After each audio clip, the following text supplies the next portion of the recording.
ya. Iya. Imam. Perawat apa dia? Oke. Jadi ada yang nyuk ya? Enggak Pak. Makomam. Dia dia. Pada tapi Pak di rumah nampak di sini ya. Baik, di sini Bapak ingin menyampaikan materi menyimak dan membaca. Anak-anak tahu nggak apa perbedaan menyimak dan membaca? Nggak tahu. Jadi menyimak itu mendengarkan suara, cerita atau penjelasan dengan sungguh-sungguh menggunakan telinga kita untuk memahami maksud pembicara. Contohnya itu mendengarkan guru yang sedang menjelaskan dongeng dengan tenang agar apa? Agar kita bisa menyimak apa yang dikatakan oleh guru itu dalam cerita tersebut. Nah, yang kedua itu membaca, melihat rangkaian huruf atau tulisan menggunakan mata kita, lalu mengolahnya di pikiran agar mengerti pesan tertulis. Contohnya itu membaca buku di perpustakaan, seperti buku dongeng, buku cerita rakyat. Nah, yang pertama kita membahas penghebatan menyimak. Mengapa menyimak itu penting? Coba kepada Bapak baca. Mengapa menyimak itu penting? Melatih konsentrasi kita Pak. Saat kita menyimak dengan baik saat kita bekerja, lebih efektif, menangkap informasi penting yang disampaikan secara lisan atau bicara Pak. Menyampaikan juga melatih kita untuk menghargai orang lain yang sedang berbicara, seperti Bapak, Ibu, guru atau teman sekelas. Sudah Pak. Manfaatnya itu apa? Kita jadi mudah paham tugas dan bisa menjawab pertanyaan dengan tepat. Oke, kita sudah lihat.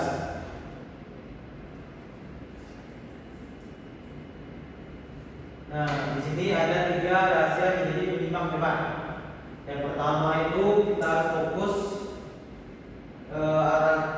arahkan pandangannya ke pembicara dan hindari melakukan aktivitas lain yang mengganggu. Ya, seperti ngobrol, jangan bermain HP kalau orangnya lagi berbicara ya. Yang kedua itu catat hal-hal penting, informasi singkat seperti yaitu nama toko, tempatnya di mana, dan kata kunci yang pentingnya itu apa. Nah, yang terakhir tanya ada informasi kepada narasumbernya. Bertanyalah dengan sopan saat ingin bertanya kepada narasumbernya. Bagian kedua yaitu membaca membuka jendela dunia. Coba kepada David dibacakan. Membaca membuka jendela dunia, mengumpulkan imajinasi. Membaca bukan hanya mengeja huruf menjadi kata, melainkan memahami jalan cerita dan emosi di dalamnya. Dengan rajin membaca, kata kita akan berkembang banyak. Cara berbicara kita pun telah lancar dan pikiran kita makin kreatif. Baik, ini David nanti belajar lagi ya membaca ya. Nanti Bapak kasih tugas sebenarnya baca buku dongeng biar bisa lancar bacanya.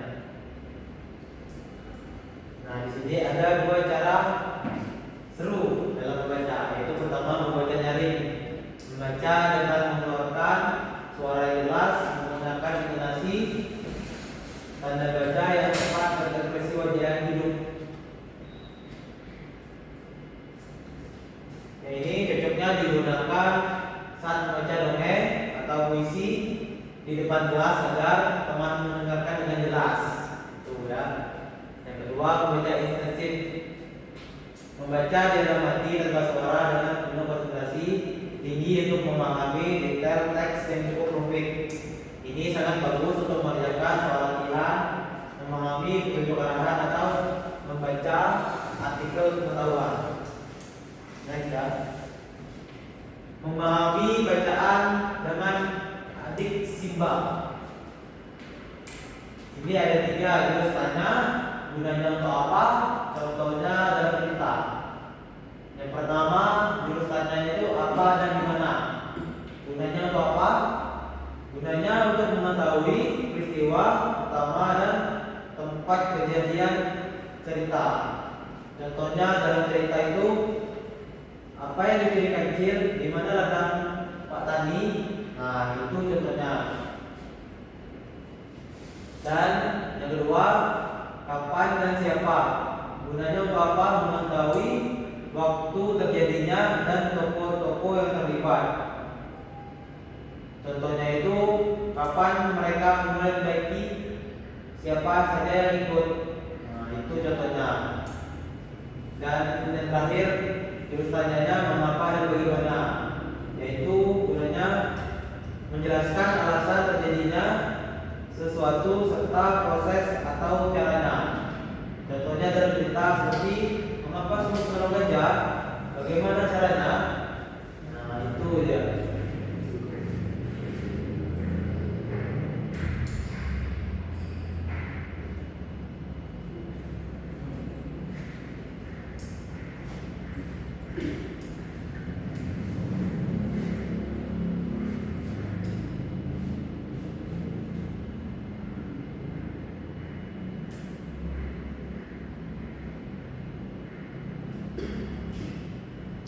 Baik, di sini Bapak ingin menampilkan dongeng agar anak-anak bisa jawab singkat saja ya.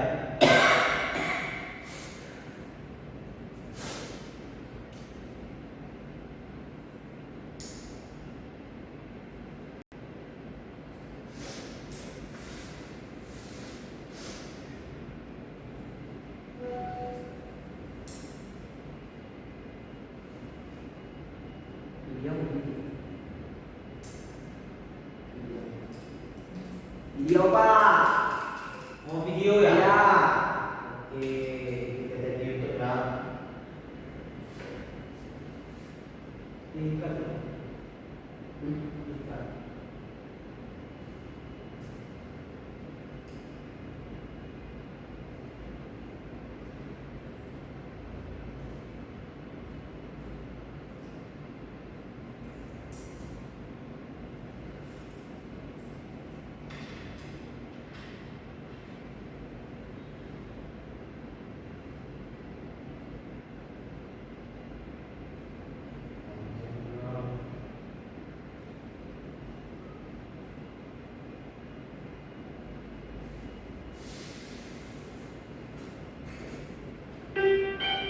Suatu hari, ada seekor kancil yang kelaparan.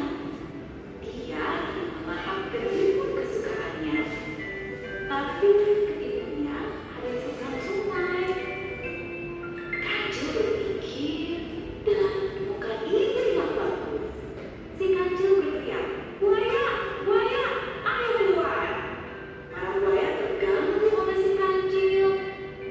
"Kalian mau daging segar?" tanya si kancil. Para buaya senang akan mendapat makan siang. Si kancil meminta para buaya untuk berbaris, lalu lompat ke punggung buaya hingga seberang sungai. Si kancil berterima kasih dan minta maaf sudah mengerjai buaya. Para buaya pun kesal. Akhirnya si kancil bisa makan ketimun kesukaannya. Baik, sudah ya. Di sini Bapak ada pertanyaannya, yaitu siapa saja tokoh yang terlibat di video tadi. Ayo pada ngomong, silakan dijawab. Ada buaya, ada kancil Pak. Baik, benar ya. Terus tadi peristiwanya itu di mana? Pada Dabi? Di rumah kancil Pak, Salah. di air Pak, Salah. Di sungai. Betul. Dan apa tujuan kancil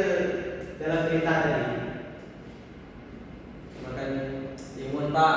Benar. Ya, begini saja ya. Apakah ada pertanyaan? Tidak. Menurut Bapak sudah cukup ya untuk hari ini ya. Baik.